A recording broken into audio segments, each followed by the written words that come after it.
Good evening and welcome back to another episode of On the Verge. And you'll see some familiar faces tonight, I'm sure. But I want to thank everybody first for joining us. Looks like we have a good turnout of audience so far. I want to remind everybody this is a conservative podcast and it's put on by me, myself, House District 2 State Rep, and my co-host Trent Drake. And we lean conservative. We're not totally against anything other than that. For as far as guests, we have all kinds of guests that come on. But if you don't like what we have to say and you don't think we're, non-conservative enough, then please by all means come down and see Justin. He can start a podcast for you that will suit you just fine, and you don't have to watch us. But if you are with us and you enjoy watching us, we're going to keep doing it. We are rebroadcast we're actually rebroadcast on several different sites for wherever you watch or listen to your podcast while you're driving down the road. Also, this is live on YouTube as well. I'm sure we have some folks watching us. Also, Spotify, Apple Music, Amazon Music, and about 13 total other places. So if you would please like and follow us and stay with us, and we're going to keep bringing the government to you. That's the intent of this podcast, is to bring real, true government experience in the state of Oregon to the constituents and to the citizens of Oregon. And we only tell the truth on this show. So again, thanks for joining us.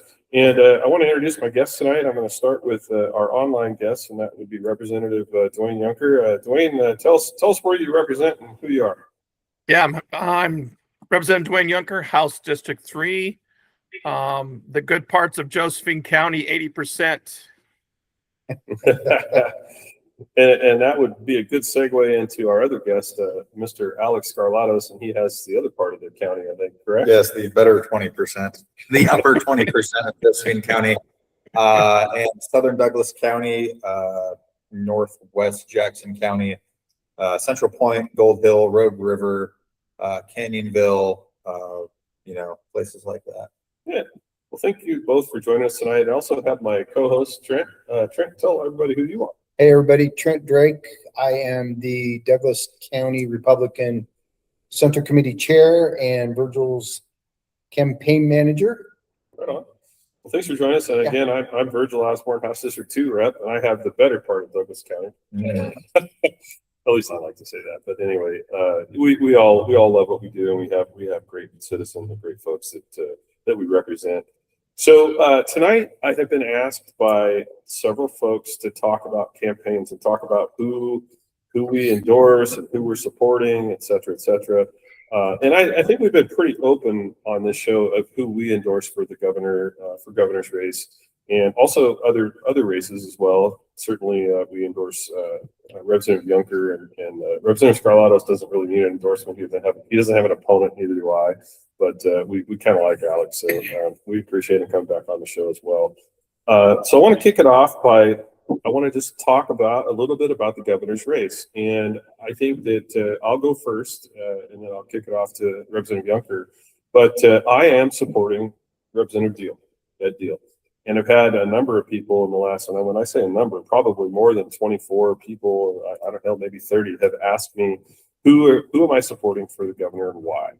And so I will be putting out a post eventually on this, but I just want to talk about it for a second. So I think that of the four candidates that are all very capable of winning this race, I think you have Drazen, you have Danielle Bethel, you have Ed Deal, and of course, who am I missing? Chris Dudley, yeah. Chris Dudley. How can I miss Chris Dudley? I have met with all of them. I've worked with some of them, including Representative Drazen and also with Ed. And tax referendum aside, I work closely with Ed. So does Alek. We work closely with him on a number of things. And actually, Representative Yunker is part of the Oregon Freedom Coalition. We've all worked with Ed on a number of things. I truly believe, and this is my personal feeling, and we're all going to get a chance to talk about it, but I truly believe Ed is in this race for the people of Oregon. I don't think Ed has any ego in this thing. I don't think Ed is the kind of person that runs a race because of for the fame and the fortune or whatever that may be. I think Ed legitimately cares about where the state's going. Now, that said, I also believe that the other candidates all have good concerns. They're all good folks. I just happen to think Ed's the better candidate, and I also think he has the capability of beating Tina Kotek. Ed is a former, well, he is an engineer, but he's also a former business owner. And he understands. I mean, he's on our business committee with us. He gets it. He understands what it's like to sign the front side of a paycheck and have employees. And I'm just beating the hell out of you, Alek. No, I'm warming up. I'm ready. I'm ready. Now, I've also worked with Christine Drazen, now Senator Drazen. I think that she has a lot of good traits. I think that she is. I'm not going to say that personally. I think she's out there for the citizens as much as I think she really wants a position, and I think it's a name recognition thing for her. And I'm not going to cut her down because I don't talk bad about Republicans, but I think as far as leadership qualities and values, I just lean on Ed. But I also don't want to slight Danielle Bethel. I think Danielle has done a fantastic job with her campaign with a little bit of money, not much money. I think she's a great person. I think she's a great leader. She's a Republican commissioner in an area that is not so Republican, and she's holding her own. And of course, this is campaign season, so all the crap comes out, all the BS, and most of it is BS. And we'll get into some more of that later. So I do wish Danielle the best. Now I'll just tell you what I think about Dudley. Chris Dudley has been on this show. I think that he's a strong person. I don't know that he's as conservative as I am, but here's something that pisses me off, and I'll just go ahead and say it. He's taller than you. He's taller than you. Yeah, Not. a lot taller. I look up to him. No, this is something I don't like coming from an independent or whatever he identifies himself as. He says that the leadership in Salem is, we don't want people that have been in Salem. We're looking for outsiders to come in and run the place. We're doing a terrible job now. I'm good with that because I think we are doing a terrible job. But when I say we, I think that's a majority party. And it pisses me off when a Republican, a supposed Republican, runs for an office and they claim that the entire, the entire legislature is corrupt. There's some corruption. I believe there is some corruption in Salem. You're not going to find it here. You're not going to find it on this show. You're not going to find it amongst us three. And his broad statement of you need an outsider to come in and fix things, I disagree with. I think that he is not in touch with what really is going on. I think that he has good intentions. I think the guy's a super good guy. Yeah. I'm not personally. He's fine, but I think that when you are talking about running the state, and this is just my opinion, I think that you need somebody that understands what kind of mess the state is and who caused the mess. And it's easy on the outside to say, well, this is the reason, but when you're on the inside and you see the decisions that happen on the House floor every day when we're in session, and when you go to committees, and I've never seen Chris Dudley in a committee meeting. I've seen Drazen and Deal, of course, in committee meetings. But when you see the stuff that goes on in those committees and they talk about the things that the Democrats are pushing, we see it, we live it, and we know it's bad. And so we fight that stuff. And I think that it's important to get somebody that has some experience. And we're going to get into that topic a little bit more on the commissioner races as well. I'm on that. Representative Yunker, would you like to go next, or Skarlatos? Which one do you want to go next? I want Yunker to go first. I'll tear down his argument in a second. Oh man, thanks, Alex. I don't think it's a secret who I'm backing. I've been that very clear from the beginning. So Ed Dill's been he's been my friend since I've been in the building. So he's been there for me. Him and I share office wall, and I consider Ed a really valuable friend. So I'm not going to say that I don't have a very strong relationship with Ed, but Ed's been there for me. He's been a guiding, a mentor in a way of many things. When Ed came to starting the Oregon Freedom Coalition, he came to all of us to start this. It was his vision. Him and Nick Stark, their vision came together for the Oregon Freedom Coalition and asked all of us to be joined part of this. And I believe we all donated to the Oregon Freedom Coalition to get it started, and not only just to start it, but to actually fight against taxes. And I mean, to me, that's huge. And so, I think we should, recognize that Ed was the one that started this. He's the one that had the vision to against no taxes. The ODOT, it was him and Nick that last spring started, say, hey, we need to get a message out there to start people engaging to stop the no tax, the ODOT tax, HB 2025. And, that's how we got so many people to testify and stuff like that. That was because of Ed Dill. I belong to the Oregon Freedom Coalition, but that was really Ed Dill. We're a member, and we give us our 2 cents, but at the end of the day, it was Ed's leadership that did that. And I think we should all give credit for Ed that he is the one that really got the message out there. And then we went in the special session, it was Ed Dill fighting, with the messaging with our coalition and then the umbrella of the no tax, the referendum, and nobody else wanted to be. We were actually criticized.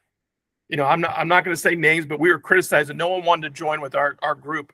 And I think that speaks volume that we continued it. Ed took that on, and no one came alongside of us until after the momentum started with the signature gathering. That is very important to me. I want to make that clear tonight. Anybody else outside of our Oregon Freedom Coalition came alongside us unless there are volunteers. We get volunteers and stuff like that, but no one joined our movement until the movement took off. And then others wanted to take credit for the movement because they saw how it could help them politically. And I want to be very clear that Ed should be getting the credit for everything there. I've only met Dudley once. No, actually I met Chris Dudley twice. I really don't have much to say about Chris. He's probably a fine man. But I would say when he ran and then he left the state after he ran last time, where you and I and Alex, we're fighting. You know what I'm saying? We're fighting every day on that floor. And I'm the one that, he didn't know, he wasn't there taking the heat like we did. He doesn't have to worry about his vote on the record. He doesn't have to stand on the floor and, take the stuff that we did, or anybody, or I'd even say Christine Drazen was on the floor. These people are on the floor. They're the one that has to take the heat. So, for Chris to say outsiders, I would say, Chris, where you been for the fight? I have personally nothing against Chris, but when you're a Republican in that building, it's hard and it's draining, and all of us know that. Danielle Bethel, I don't know her. I don't think she has I don't think she's going to win. Not her time probably, and the momentum's not behind her. I don't wish her any ill will or anything. It's just not there. I think this is between Ed Dill and Drazen. And, I have my favorite, but at the end of the day, I'm going to tell you as a Republican, I'm going to support whoever that wins the primary. That's who I'll support, because that's what we should do as Republicans. But if you want to know the facts about things, that's the facts that I feel about where I stand and where I feel about Ed Dill. And people have questions, I will always answer them truthfully. I've been pretty known for being a straight shooter. It can either help me or it can get me in trouble. So I'll get off my soapbox now. Amen, Dwayne. I couldn't agree with you more. And I think it's, as well as a lot of our viewers on here are already commenting, they agree with you as well. And I know I have seen a recent commercial, I think on Facebook, or I don't remember, maybe it was on TV, about somebody else taking credit for the work that Ed did. Again, Ed has, and Ed didn't do it all by himself. There was a ton of volunteers, right? But to be a leader is to be able to organize those volunteers and make that movement happen. And I'll cut this one down just a little bit. I've heard the story of Medina, who was also running for governor. I've heard that he didn't want a whole lot to do with the movement until the movement took off and he realized, oh, this could actually help my campaign. If you're in it for your campaign, you're in it for the wrong reasons, right?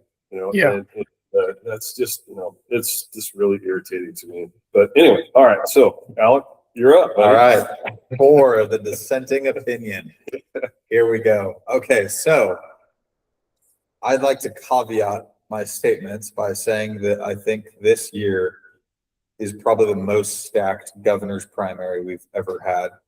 You have Drazen, who ran last time, raised a bunch of money. You had Dudley, who ran in 2010, probably the closest we've ever come to winning without actually winning. Granted, that was 2010, which is a great year for us. We've got Ed Deal, who ran the tax referendum and is probably the most conservative one in the primary. And then we've got Danielle Bethel, who she hasn't raised a lot of money, but in fairness, she was the first one in the race for a long, long time. Now, I endorsed Christine Drazen when she first got in the race, frankly, because a lot of other people weren't in the race back then. And what it really came down to for me was just that as someone who's ran for Congress twice, running a second time for any race that's competitive is a huge advantage. You start out with a fundraising list, you start out with an endorsement list, you know who to reach out to, you have a track record of, you can look back 4 years ago and see, okay, I did poorly in this area, I need to do better, I need to hit this community more, we have more Republicans that showed up to vote than, you know, otherwise wouldn't have. There's a lot of advantages that come with running as a second-time candidate. And so I figured that it would be the most prudent move to back Drazen. Again, that being said, I think Ed Deal is the most conservative person in the race. He'll probably win all of our districts, for that matter. He's a great guy. He's very intelligent.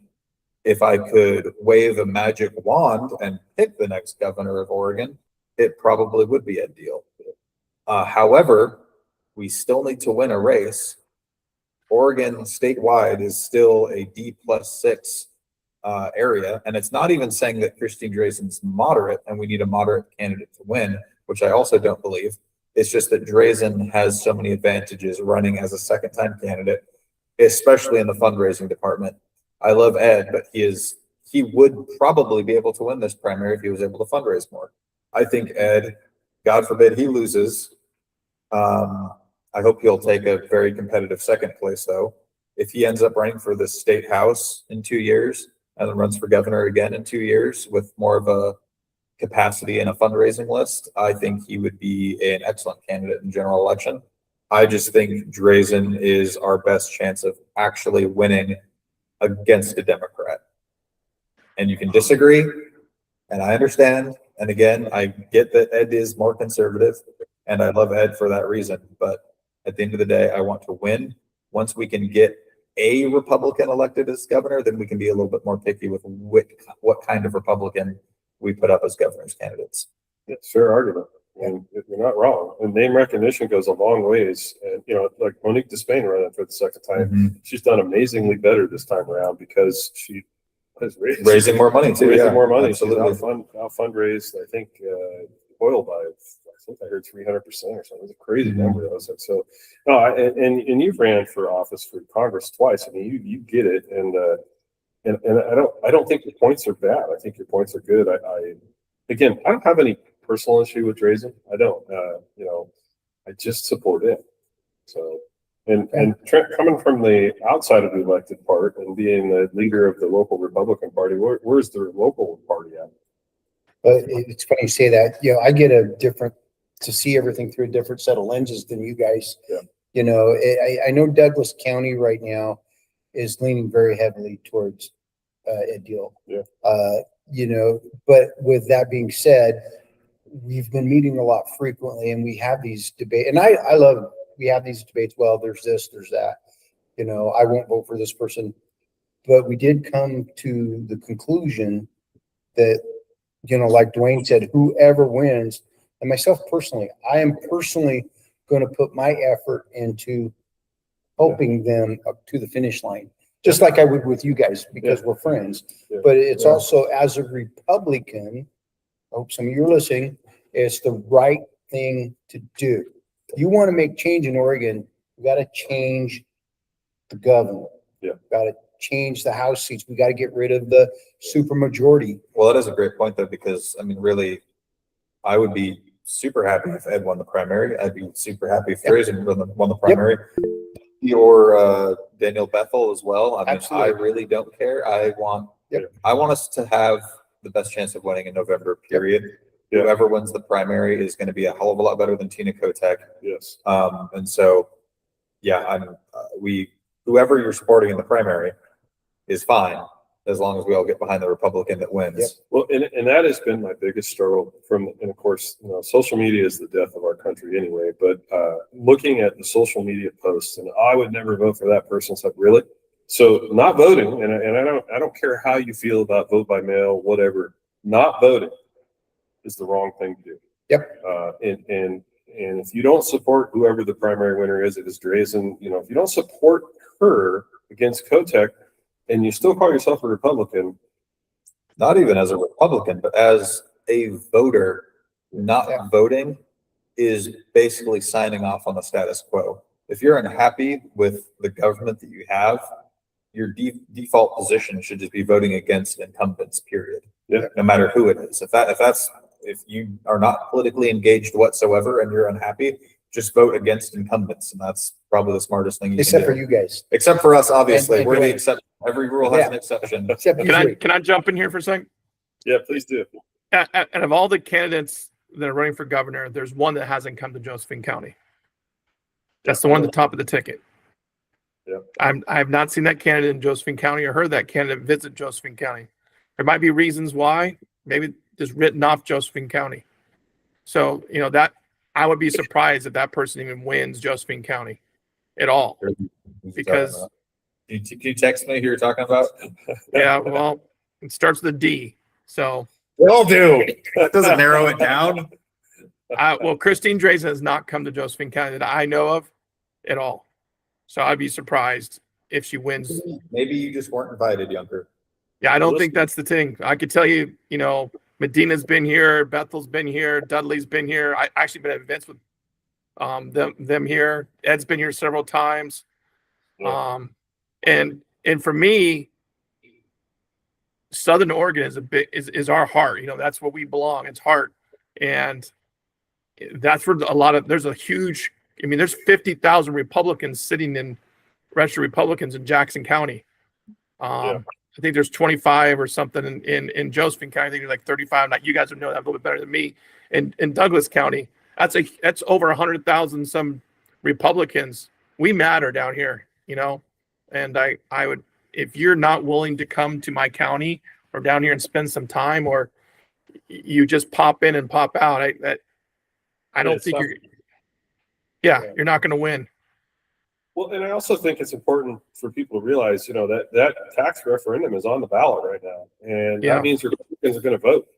And so, I opened my ballot today, and we'll talk a little bit about that. But I opened it today, and there's a list of folks on there, and people are going to vote. So I think it's important. If you're running for governor, you better be hitting all the districts. Yeah. And not. I guess you shouldn't assume that because you're conservative that you're going to carry a conservative district over the other guy. We want somebody to win. I want people to support whoever wins the primary. I really think we need to get off our asses as Republicans and go out and support. We need to door knock. We need to make phone calls. We need to send emails. We need, we're doing podcasts. This is why we do this. Yep. And be active in carrying that through. I think it's important. And my God, I've got some numbers here, and we can talk about that. But if you look at the numbers for Oregon, we're in the toilet on just about everything that we should be leading on. Just about everything, from schools to business. We're ranked. I just pulled it up today. Corporate tax competitiveness. We're ranked 49th out of 50. That's horrible. It would be embarrassing if we were ranked 40th or 38th, but we're 49th. Income tax competitiveness, we're ranked 41st, and I think I could argue that number's probably a little better than we really are. We're probably more like about 46. But those are all things, and again, in my district, I hear it all the time. We need change. Couldn't agree with you more. Yeah. That change needs to happen in Salem. It didn't happen because Republicans were running the state. The only time in my lifetime that I recall was back in the early 2000s when we actually had a 30-30 House. And we had a co-speaker with Hannah, and they agreed not to do stupid things. They didn't agree on everything, but they agreed not to bring stupid things, and that would be amazing if we could just cut that nonsense. Okay, so we kind of beat up the governor's candidates a little bit. I want to just take a quick side note. I have endorsed Senator David Brock Smith. and I believe Alek also has endorsed Senator David Brock Smith. There is so much nonsense and BS out there about how he's this and how he's a rhino and all this other crap. Listen, he's also a Republican that can beat Merkler, right? I know him, I work with him, we're friends. And when I hear David Brock Smith is a rhino, and then I see Diane Linthicum has endorsed him, that she's the hero of all of the conservative people. Her and Noah Robinson are supposed to be the two most conservative people in the state. And Diane endorsed him. All I'm hearing is when it comes to the U.S. Senate race, you're pragmatic. And then when it comes to the governor's race, you're idealistic. Well, that's fine. That's what I'm hearing. Hearing some inconsistencies here Well, on the Verge podcast. and that's fine. But I would tell you, Virgil, I told you this before. Whoever our Republican candidates for that U.S. Senate seat, I'm going to endorse. I'm not, I'm going to support. You know what I'm saying? 100%. Yeah. And even before I ever became a politician, I think I did exactly what you said. I voted for the best person I thought for this position in the primary. And at the end of the day, even if I didn't really care as much for the person that won, I always supported them because that was the right thing for me to do, is get behind the Republican candidate that won the primary. Even if I lost my own race, I'm not going to support the Democrat. There's just no way I would ever do that.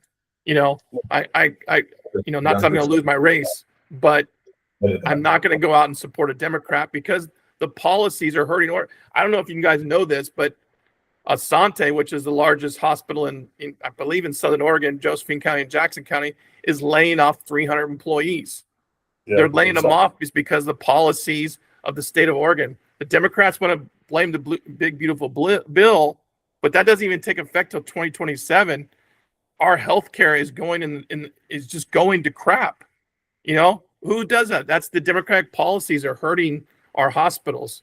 I mean, I don't know how Douglas County hospitals, your guys' hospitals are there, but ours are hurting, and I'm assuming yours is probably hurting just as much because of the policies. You bring that up because I just met last week with Mercy here with hospital here locally, and we're about ready to close our behavioral health center because they can't get the funds, right? I mean, they're $6 million under what they need to be, and they're a nonprofit, so they've been losing money on the thing the whole time. And the fact is, the state don't care. This is a conservative district in Southern Oregon. They could care less about helping out a conservative district's hospital. And what happens is we have people running around on the streets that need behavioral health treatment. They're not going to be able to get it. And similar thing happened in Coos Bay. I mean, we just funded that hospital. We set aside the money to keep it open based on a bonding issue if they need to do it. But I mean, we're not taking care of. We do need change, and I'll even break it down to this: when you talk about Democrat policies that are union related, so what they've done is they pushed up the cost of labor because they now have required certain amount of nurses to be, you can only have so many patients, and I mean all these new speculations, as well as LGBTQ, DEI, all this stuff has caused hospitals they can't afford it, and then the insurance companies are not paying.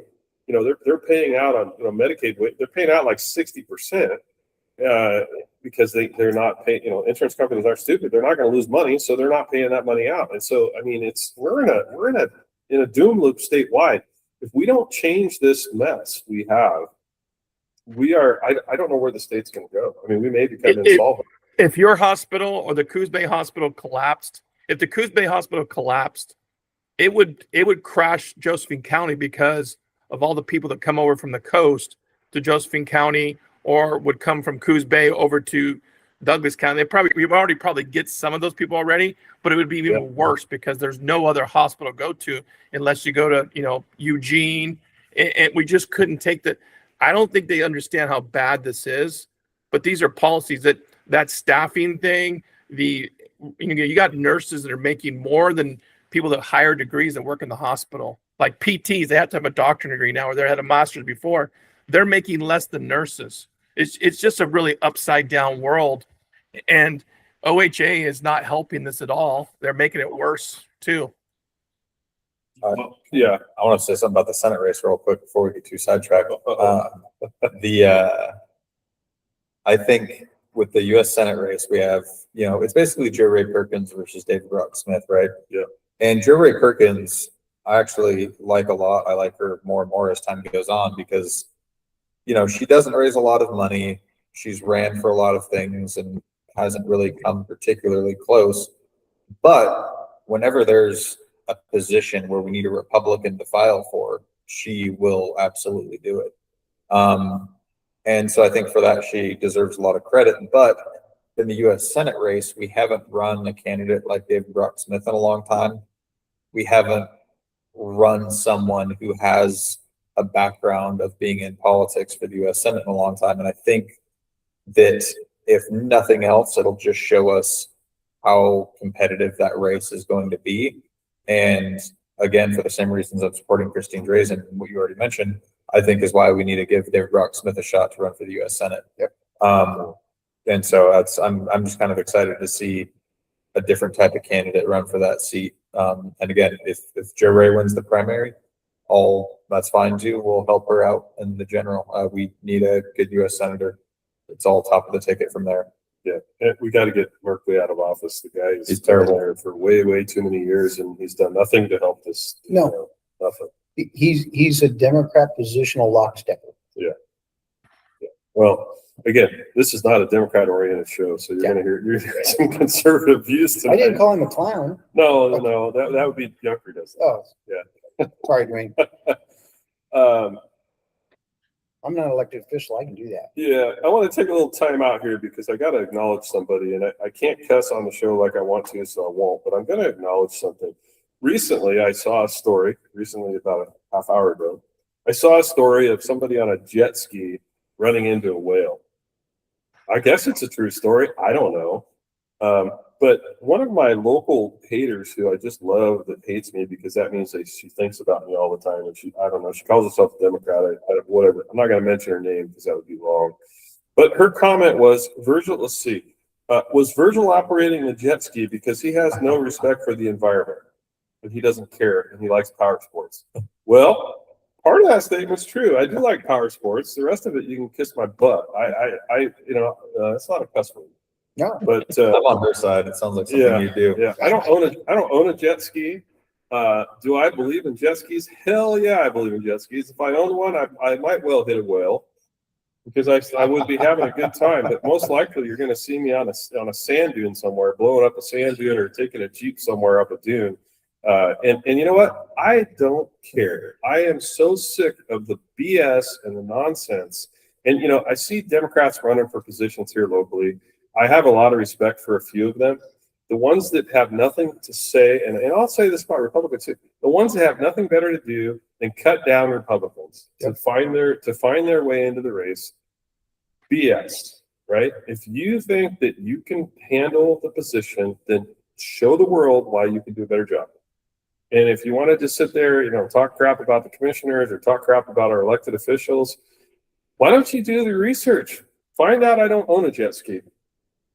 So anyway, I'm sorry that one got to me tonight. I probably should have brought it up, but anyway, I'm just a little drink before you go on. You get a little drink, yeah. And I do love power sports. Thank you, Jeff. I'm glad Jeff Solbert's watching. And you know what? Anyway, so there it is. I'm sure that I know there's a fair amount of Democrats that watch this show because I see on their podcast they comment on our comments all the time about what we've said on the show. So. You know what? Thanks for watching. I appreciate that. All right. With that said, I want to go real quick. I want to cut to some of our sponsors. All right. Because we have some amazing sponsors. I'm going to just read the list off real quick, and then a couple of them have some things to say. Starting out with Becky Holmes Insurance, Andrea Williams Advocare, Bob Murray Trucking. I see Bob's on tonight. Bob is an amazing guy. He does a lot for the community. Commissioner Chris Boyce, who has been on our show before and also is a sponsor of the show. I talked to Chris a little bit today. He's running a race as well. Great guy. Senator David Brock Smith. We've been talking about David tonight. We appreciate David. Looking Glass Brewery, our newest sponsor. Again, if you like microbrewed beer or beer in general, and you have been to Looking Glass Brewery, you owe it to yourself to try it because they are freaking amazing. Mark and Lydia are amazing people. Twin Peaks Off Road, my company. Little Mill Media, who puts us on, makes us look tall and skinny, sort of. And You looked at Trent when he said that. yeah, and also Spider King Studios, they're all behind the scenes. And with that, I want Trent to start out. We have a few things that some of our sponsors would like to talk about. So go ahead, Trent. Oh, can I do an ad read? You want to do it? You want to do a read? I'm gonna do a read. You want Becky Holmes or you want Andrea Andrew's Advocates? Oh, let me do Holmes. I think I did the Advocare one Okay, last all right, time. but don't get me in trouble. You gotta, Okay. you gotta read it right this time. All right, am I up right now? Can I do it? Yeah, go ahead. Okay. Yes, Becky helps people with Medicare. Yup, she helps people with Marketplace. Yeah, she does life insurance too. And she does dental insurance, hospital indemnity, short-term care policies, and cancer policies. Did you know that 33% of people will at some point be diagnosed with cancer? Precision Care, TM, I don't know what that is, cancer. Cancer insurance goes beyond conventional coverage, providing essential cash payments, granting you access to DGen's world-class genomic sequencing. You got the word right. I should not have done this ad read. This is over my head. This comprehensive approach is designed to enhance your chances of overcoming a cancer diagnosis. Call my friend Becky for all your personal insurance needs. She's helped me. She can help you too. Call 541-900-6001. That's 541-900-6001. She will save you from dying of cancer. You know, that's going to sound good on the radio or you know, on podcast. People watching us on the actual live show, you probably think we look like about what we look like. Yeah. So go ahead. I'm just thinking of the old Doug and Bob McKenzie. Good, eh? Oh yeah, it's beauty. Yeah, I don't know why that came up. So I want to talk about our friend Bob Murray Trucking. You know, we talked every week that he moves over 1 million pounds of earth products every day. Yeah. But he threw out one thing today, and I really appreciate this. As an insurance professional, this means a lot to me and my clients. He said, if anybody needs help with defensible space, we're the real McCoy. He has everything to eliminate fire fuel for the property and structure protection. Folks, we were just talking about that in a meeting this morning at a national insurance group meeting. And you need to be doing your defensible spaces now. And I don't care if you're in town or out of town, you need to get your brush cut back, your trees trimmed. If you got fields, plow your borders. This is a big deal. And for a guy to say that, he's there, he's got the equipment to do it. And he was telling me he's got excavators and sorry, Bob, I don't remember what you called it. Eliminators and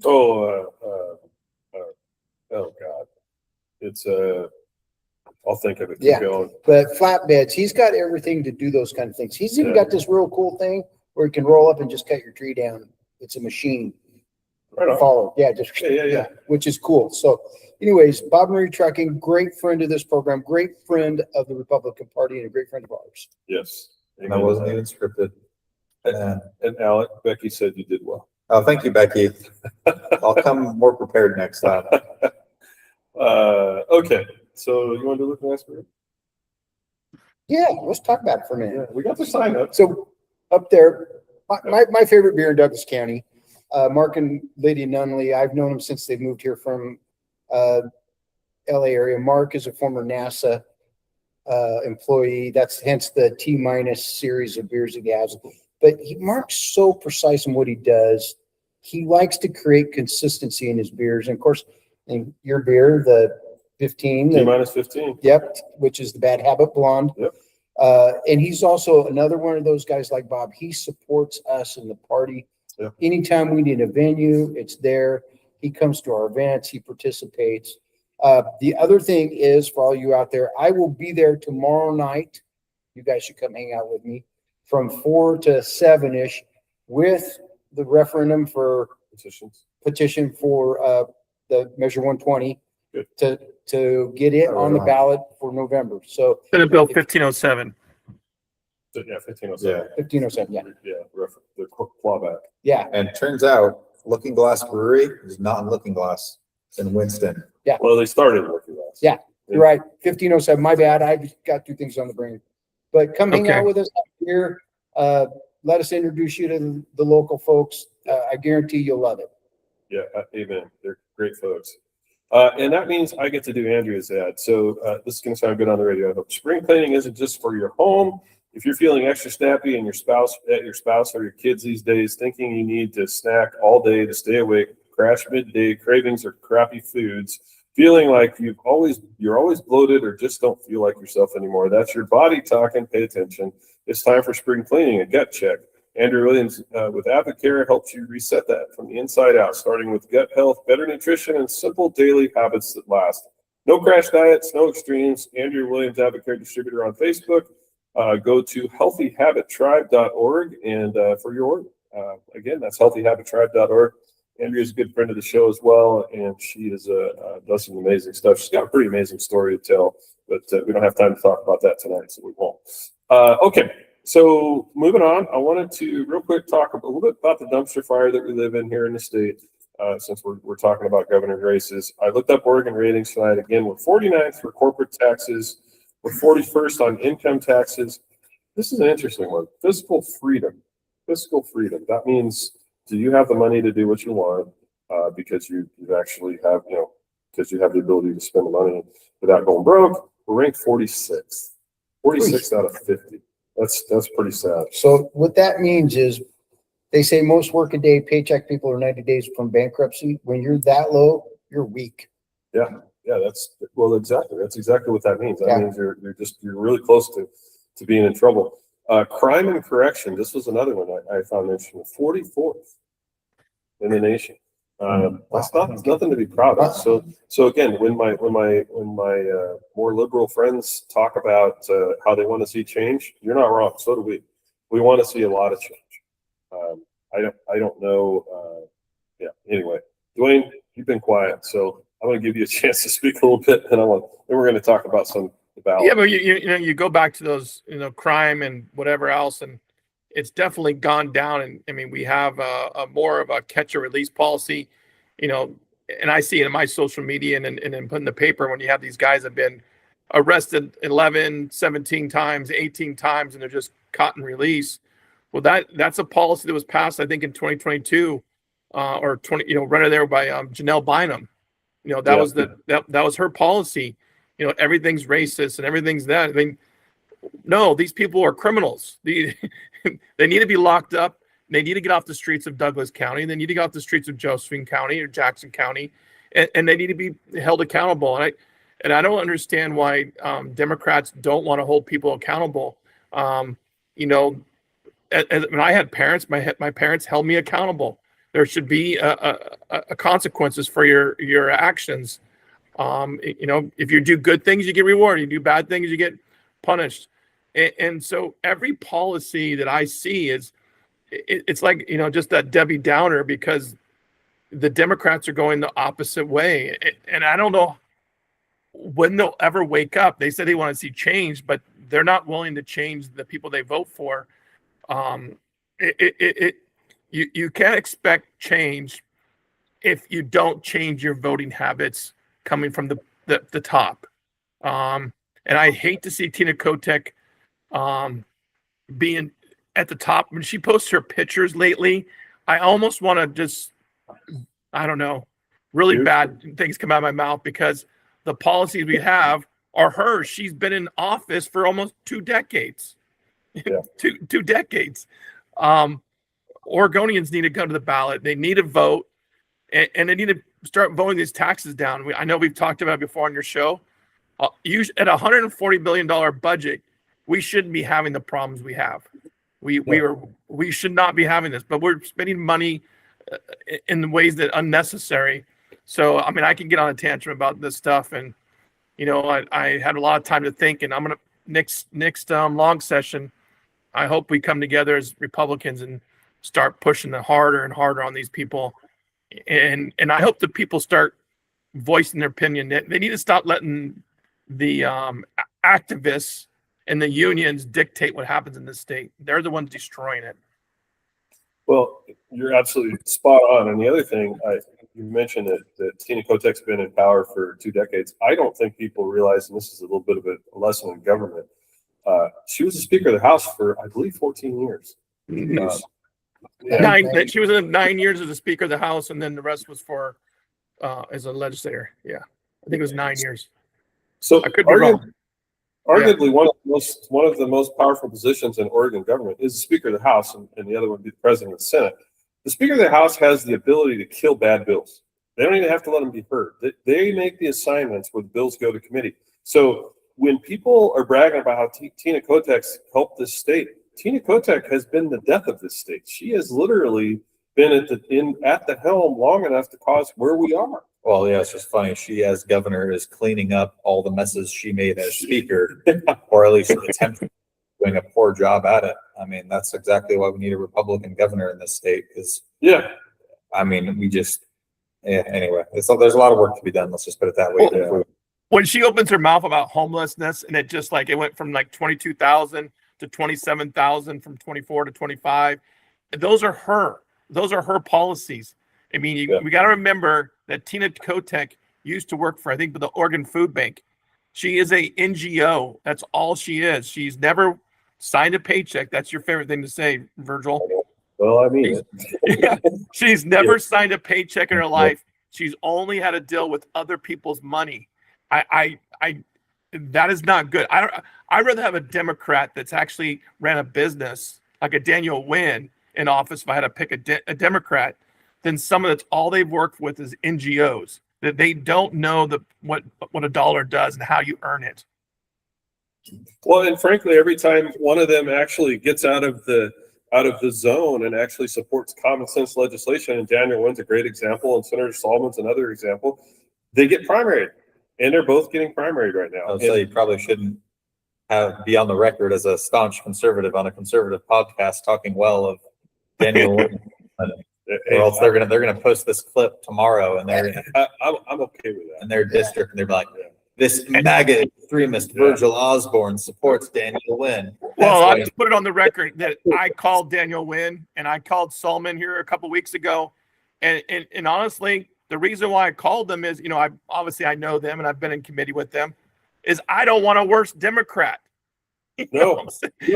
I know it's a Democratic district, but I don't want a worse Democrat. That's where I looked at it. And I don't want a socialist Democrat taking over their position. So if I have to pick one, again, I'm picking the lesser of two evils. Yes. Well, and I'll tell you, and Dwayne and Alek, you know this, there are a group of Democrats in the House, and that group ranges from 6 to 8, I think, probably 7, that are common sense legislators. And they would make the right decisions on things. In fact, some of them have voted. They've killed some of the bad bills on their own, but they are so afraid to get out of lockstep with Kotek, because Kotek will literally drag them out and tell them she's going to primary, but she'll spend the money to do it. Well, Kotek, and you can't forget who's the muscle behind Kotek, which is the unions. They're the ones that really find the candidates and give them all of the money to primary these softer Democrats who we actually get along with in some capacity. And it's unfortunate because if they didn't have that threat, they'd probably have more of a spine, and we'd actually probably be able to stand up and fight the Democrat machine a little bit more effectively. But unfortunately, and that's the hard part about Oregon government. I mean, we Republicans, and particularly the leaders, which ourselves, you're the deputy leader, I'm the whip. We catch a lot of heat as if we're not conservative enough. But people don't understand how government works. It's like, it's a 31 vote. It takes 31 votes. They have 36 Democrats. It takes 31 votes to kill us. And they do it daily. And barring walking in there and start breaking arms, which is only going to be a temporary fix, you can't defeat the numbers. That's how our government is set up. And I think that there are some folks locally that think they need to move into the positions at lower levels, and then they need to move up so they can be in the Senate or they can be in the House and they can be more conservative than us. I don't know how you get farther right than Representative Yunker. I mean, I don't think you can. And at times I might be just a slight bit farther right than Representative Yunker. And Alek, you're in there with us because we all make sure we all vote right. So it's not a matter of us not wanting to put up a fight. We put up a fight. If you haven't watched some of the stuff that we post on our social media, we do everything but call Democrats idiots. And frankly, that would get us in trouble, maybe. But I mean, it's what we do. And I'm going to continue doing it. I mean, I just have to do it to the point where I don't get kicked off the floor. Well, the funniest part is sometimes when you speak, I think all of us, you look around and there's Democrats that agree with us, but they don't have the luxury of voting them their conscience or their district. Yeah. And so a lot of them, even after the vote, will tell us, oh, I agree with you on that, or oh, you did a good job explaining this. I wish I could have voted with you. They'll say things like this because they're bought and paid for, unfortunately. Yeah. I want to touch real quick. I brought actually my wife's ballot with me tonight, and I just want to go down real quick on the ballot on some things. Legislative office, House District 2, vote for Virgil. Thank you. Who's your primary opponent? Where do I donate? Yeah, right. Nonpartisan, Commissioner of Bureau, Labor and Industries. I don't know those folks, so I don't know that I can make a decision on that. What's her name not running for re-election? You got Chris Lynch or Christina Stevenson. Who's our bully right now? Isn't it Stevenson? Am I wrong? Yeah, Yeah, so vote for the other one. Chris Lynch. Yeah, Vote for Lynch just because he's not the incumbent. Like I said before.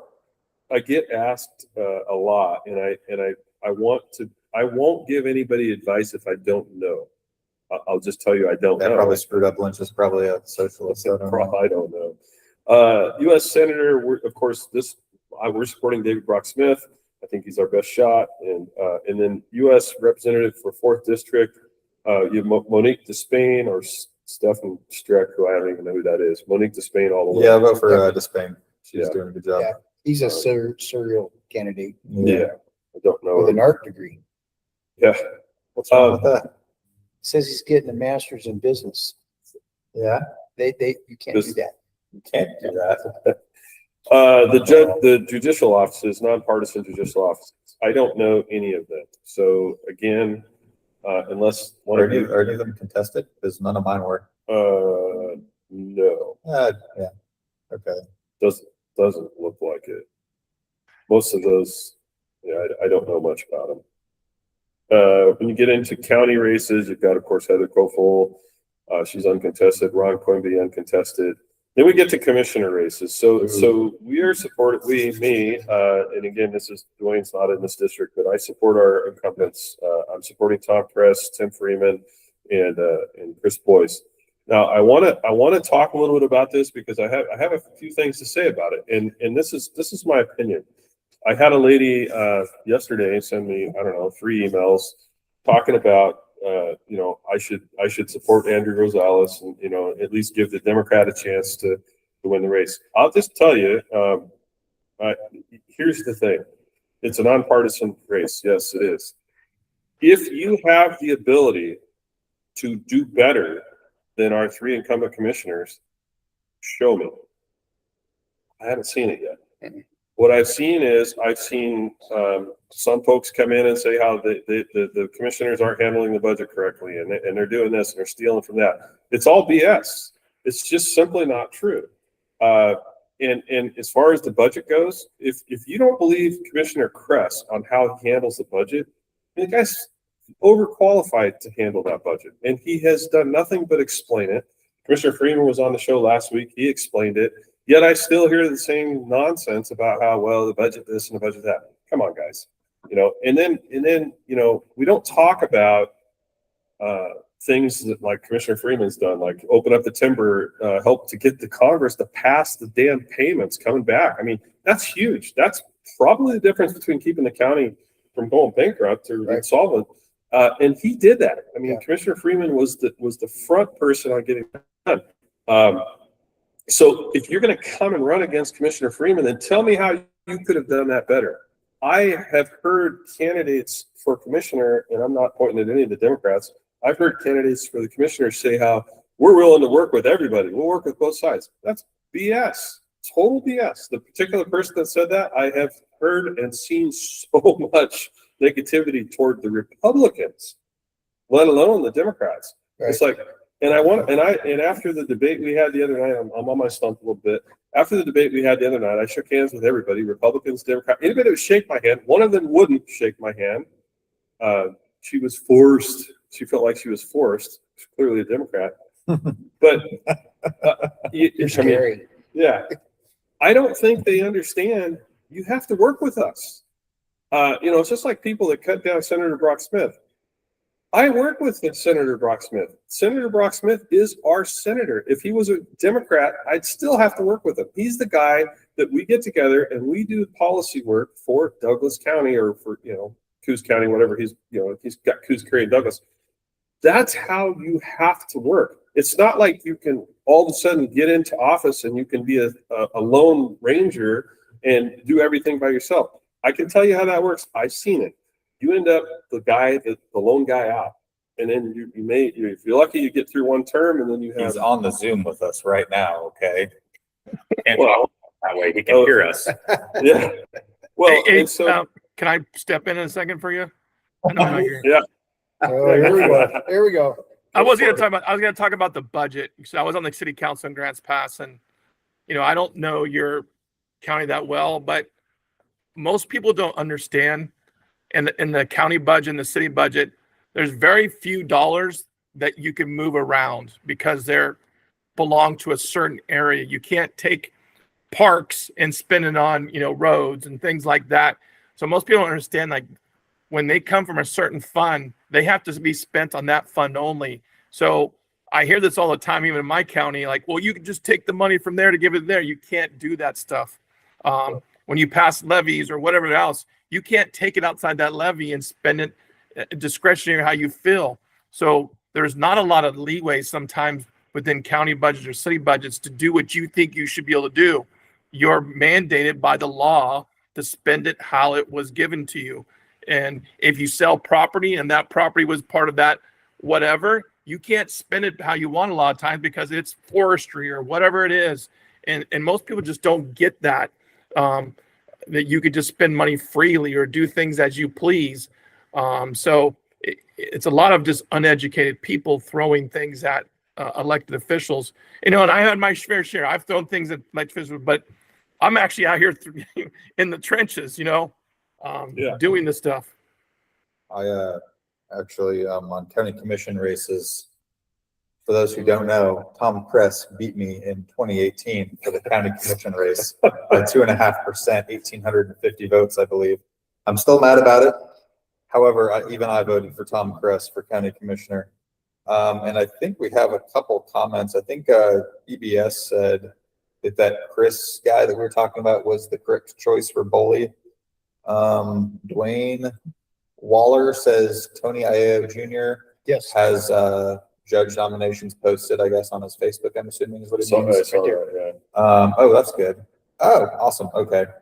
And then I think that's all the interesting Well, comments. the great thing about Tony, Solon wants to know about K-Trucks.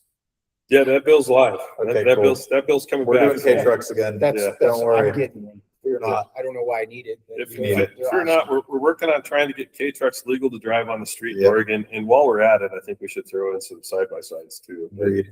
But then Well, I you like forgot to talk about your South Douglas County Congress seat, Cliff Bentz. Cliff Oh, Bentz. yes. Oh, yeah, What? he's on there. Is he on my? Yeah. He's not on yours. He's probably on Alex, or he's on Well, mine. But He's on We're, mine. we're in, we're in. Yeah, you guys are north. but Highway. Glendale would be there, and regular South Douglas County would be in there. Yeah, Cliff Bentz for sure. I got Monique. So I mean, let's see, Monique or Val Hoyle. Yeah. I don't think Cliff Benz needs the help. No, He'll be probably fine. not. Probably. No, not. he'll be fine. But that is South Douglas County is in a different Congress seat, congressional seat. Yeah. So going back real quick to the commissioner's race, I've already talked a little bit about what Commissioner Freeman has done, and he was on the show, so he's talked about it too. Commissioner Kress, he tends to be a little camera shy, so he doesn't come on the show. But I think one of these days we'll get it. We'll twist his arm into coming on here. But he's done amazing things. Again, Commissioner Boyce. I mean, when we talk about just what he's done for the parks. And this park thing, I've watched this even before I was elected, when there was a lot of complaining and moaning and groaning coming from the environmentalists about how the county logged Cabot Creek Park. And I watched this drone footage from one of the local Democrats they flew a drone over Cabot Creek Park to complain about how the county was going to log the park. 90% of the trees were dead. They were all risks to the public. And the county said, it's a county park. We have to take those danger trees out. And guess what they did? They did it. Yeah. The live trees are still there. And then I get this nonsense about how, well, the county, county commissioners put all that money in their pocket. BS. That is total BS. It doesn't work that way. And I'll tell you right now, having done a fair amount of logging in my life, that dead trees don't go to the mill. They go to salvage. They might go to be chipped or whatever. But unhealthy forest does not bring top dollar. What it does pays for the guy to go in and take the dead trees out, typically, but not always. Sometimes so if you want to talk nonsense about that kind of stuff, you can do it on your own show, but you're not going to do it on mine. And I'm not going to buy it. Right. And so, whatever. Well, and not only that, you can get online, you can go to the county. There's a paper trail. There's a paper trail for everything. Yeah. So don't send that bullshit. Yeah. Public records request. You can do a public records request. It's government. Yeah. They do it all the time. I mean, the county gets audited on a regular basis. It's not like there's something out there to hide. And the whole budget thing is just, I mean, we've heard the explanation. I'm not going to beat it up anymore. It's just, that's not a reason to run. If you want to run for commissioner, then bring your A game. Right. Tell us how you're going to do it better. Tell us if you're a Democrat, tell us how you're going to work with the Forest Service and the Department of the Interior, and how you're going to push to cut timber so that those funds can be taken from timber and be used to fund our sheriff's department, can be used to fund our roads, can be used to fund our schools. Don't tell me that you want to be a Democrat, you want to be as a county commissioner, and you want to stop all logging. And that's exactly what they want to do. Yeah. And I'm not saying that any of the Democrats on this ticket are bad people. In fact, I frankly like some of them a lot. I could be friends with them, but you're not bringing it. You gotta bring your game. You gotta say, this is why, and then you got to be able to prove it. And if you can't do it, don't think you're going to win a race based on cutting people down. Right. I just, anyway, all right, I'm off my stump. So, Blew that sucker up. I did. Yeah. There's no stump left. Yeah. Shoot, I'm gonna have to look over the fence. Also on the back of the ballot, you have precinct committee persons. And again, we talk about government. Precinct committee people are very important. I'm on there. Yeah. In my district, I'm not going to go through the list, but I'm on there as well as Tom Kress. You gotta vote. And if you can be a PCP in your district, you should be. Yep. Because that matters. I mean, that helps placement. In the event of one of us dies or retires or moves up a ladder or moves on, PCPs are the ones that pick the slate for the next people that are going to be appointed to that seat. And Yeah. But you most know, people that's, don't know what a PCP is, though. I would tell you, most people don't know what a PCP is and what they do. And Democrats have their PCP, we Republicans have PCP, and what they do for those precinct areas. Most people, you might want to just tell them a little bit, because people even my parents, what's this PCP thing? They don't understand it. I like the explanation you gave about showing up and picking replacements, because on PCP meetings, it's about the only time I see a crowded room is when it's time to pick the replacement of a vacant state rep or something spot. Yeah. And everyone and their brother shows up to try to have some influence over it. And it's a really good time. So the PCPs have a number of jobs. That one of the jobs that they're supposed to do is promote Republicans. And one of the jobs they should do is not talk bad about existing Republicans. You should always support the party.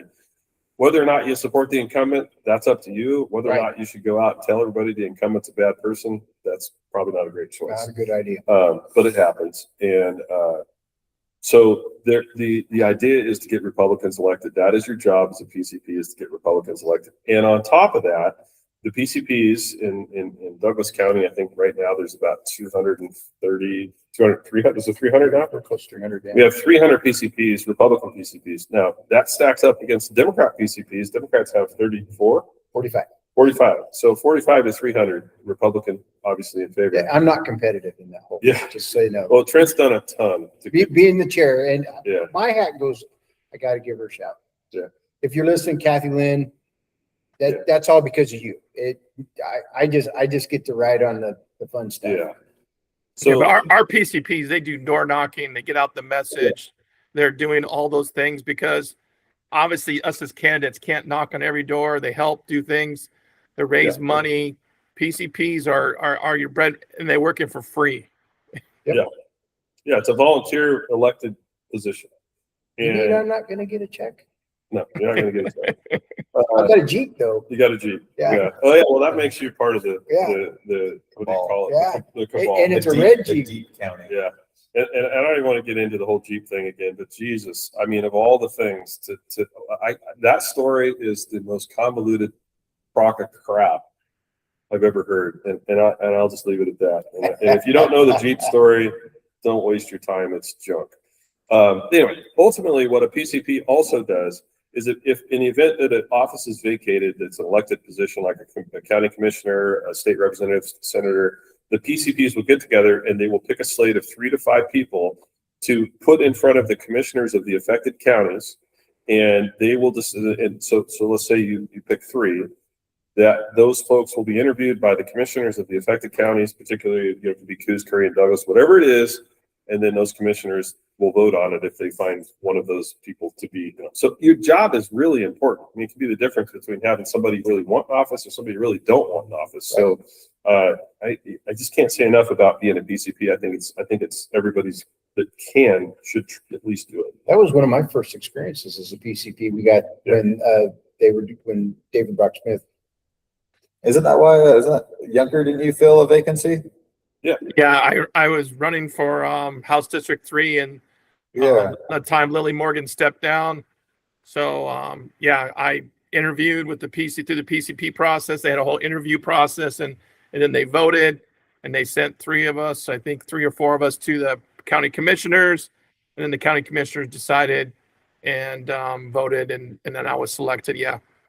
It's exactly why you got to be a PCP. You got to stop people like Dwayne Yunker getting in office, you know. Well, you know what the thing about the PCP is if you're involved, people get to know you. If you want to be in office later, it's good to be a PCP because you're already making that connections within the party, and then people get to know who you are. And it's not like you're trying to sell somebody who you are from the beginning. You're already establishing that you're a good person, that you're liable to if it's a Democrat or a Republican, your party, and you know the issues too because you're involved. It's just a way to get involved at a really low level.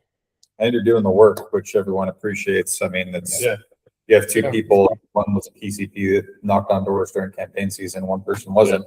You're obviously going to want to help the person who's helped you as an elected official or whatever you are. And that's how I started doing that right now. Yeah, that's how I started. Do you guys have an office there? Like, so all our PCPs volunteer to work in our office, and I started out as a PCP too. And so they got to know me, and then I go in there and they help sell me because they know who I am. It's just a better way to do. They go, hey, Yunker's he stops in here on Wednesday or whatever. They know me because I'm a volunteer just like they are. It is a great way to get yourself in the door of politics. Absolutely. We're getting close to out of time, but I want to cover one more thing. I forgot to mention this about commissioners, and for that matter, all of us in whatever position you're in. You got to show up. You got to go to events. You got to go to charity events. You got to go, and that is something that I see our 3 incumbents, myself, because I see them there because I'm going to those same events. Just last weekend we were at the Missouri thing, which used to be the NRA banquet, FFA meetings, FFA awards banquets. The commissioners are always there. They always support them. They always spend the money and the time, and it takes a lot of your time. I mean, almost every weekend I go to something. And they do too. And a lot of times they go to more of the stuff than I do. People have to know and trust you. Yeah. If they don't know you and they don't trust you, you don't just walk into a position and all of a sudden, bam, there you are. You have to pay the dues. And that's one of the things I appreciate about not just our commissioners, but all of us. I mean, we all pay the dues, right? I mean, okay, I'll get off my stump. Are we voting on the referendum? The referendum. The fuel tax. You got to vote no. You don't have to, but you should. You have to. No, you have to. It's pretty. You have to vote no.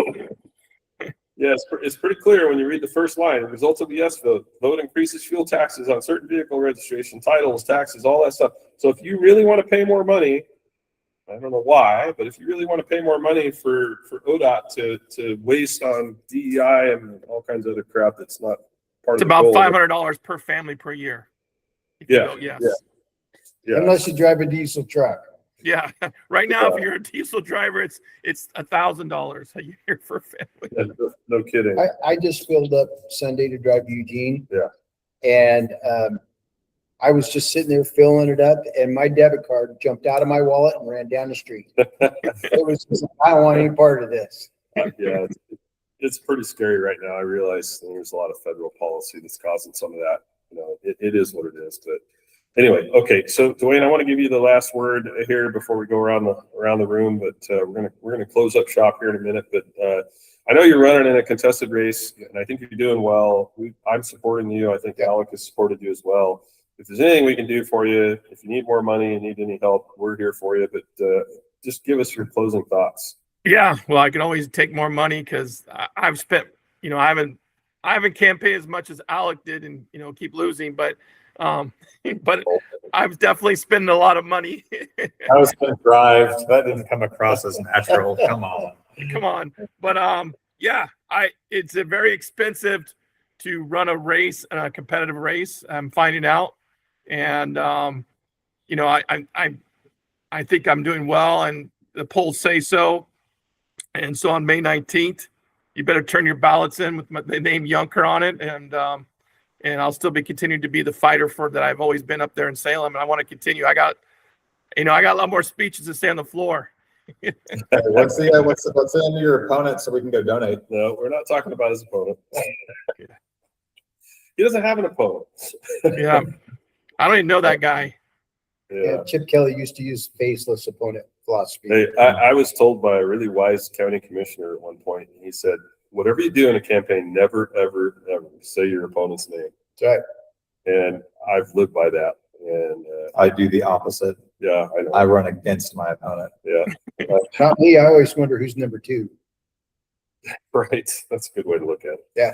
Alek, you got any closing thoughts? Oh man, I am reluctantly supporting Dwayne Yunker in his primary fight. I am supporting Claire Lynn on the coast as well. Oh God, that's right. Yeah. She's a fantastic candidate, Yes. running to replace Boomer Wright, who's also endorsed her. Yes. Aside from that, I believe my race is uncontested as of now. If you'd like to write someone in, write in Dwayne Yunker, I guess, in case I lose. Aside from that, I mean, really, I think this is probably the best Republican primary season we've had in a long, long time. Yeah. A lot of qualified candidates across the board. Yeah. We talked about governor and senate, but I think we've got a lot of talent. I think people are optimistic. People are sick and tired of Democrat leadership. So no matter who wins the primary, we're going to help them win the general. So just thanks again to all the PCPs that do the real work, and all the people that are willing to put their names on the ballot, even the ones running against the people that we like. They're still doing a public service. Amen. Yeah. Trent, you got any events coming up? I do. So first of all, tomorrow night, 4 o'clock to 7 o'clock, Looking Glass Brewery, right down Winston. If you get to the fire department, you went too far. Our next big event, June 27th, Melrose Vineyard, the 250-year celebration of America. That's our biggest fundraiser year, and it's going to be to help these guys have more money and to help other swing states. That's what these guys, or not swing states, swing districts, Yeah. and to help Dwayne, because even after that, he's probably going to need a Band-Aid. Well, I got a pretty good savvy Democrat too. She's There you been go. trained in the merge We- training. She's she's probably better looked than 99% of the Democrats, and they're pretty ugly. I'm sorry. Really just say that? Yeah, I said that. Yeah, come celebrate with us. I'm almost half sold out. Nice. So give us a call. It's going to be a great time.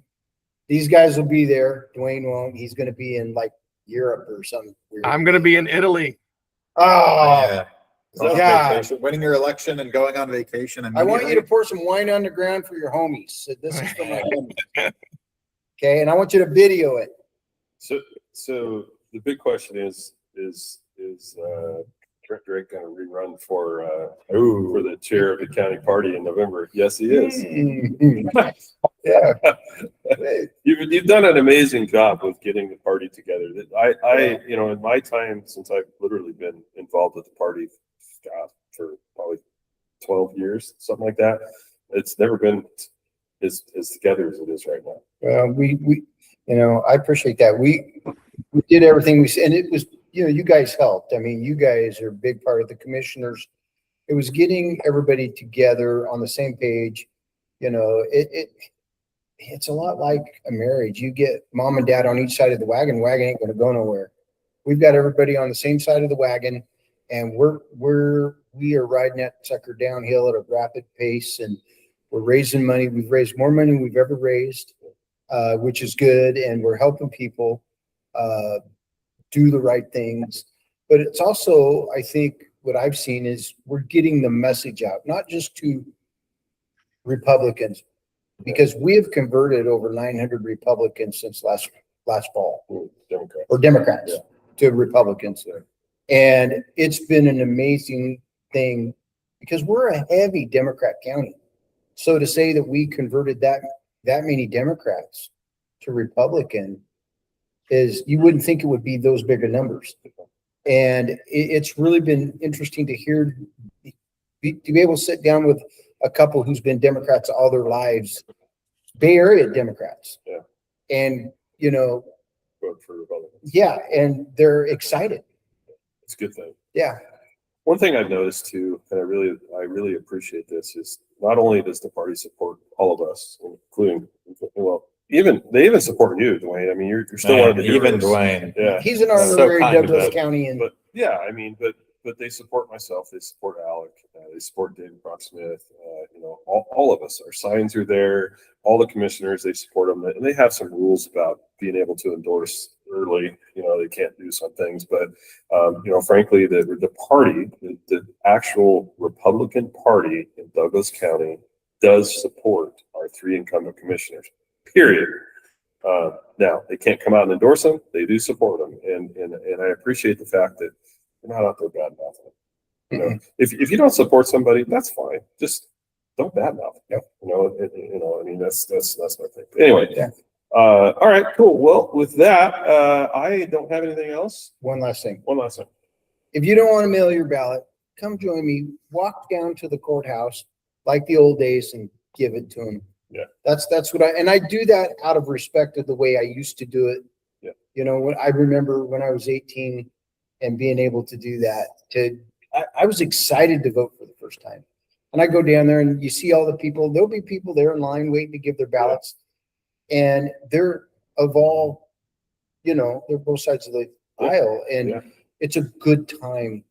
But now is the time. It is the time for Republicans to Yeah. get the job done. And I want to say, Chris and Brenda Johansson, thank you for joining us. I haven't seen you guys or heard your name in a while. It's thank you for joining us. I appreciate that.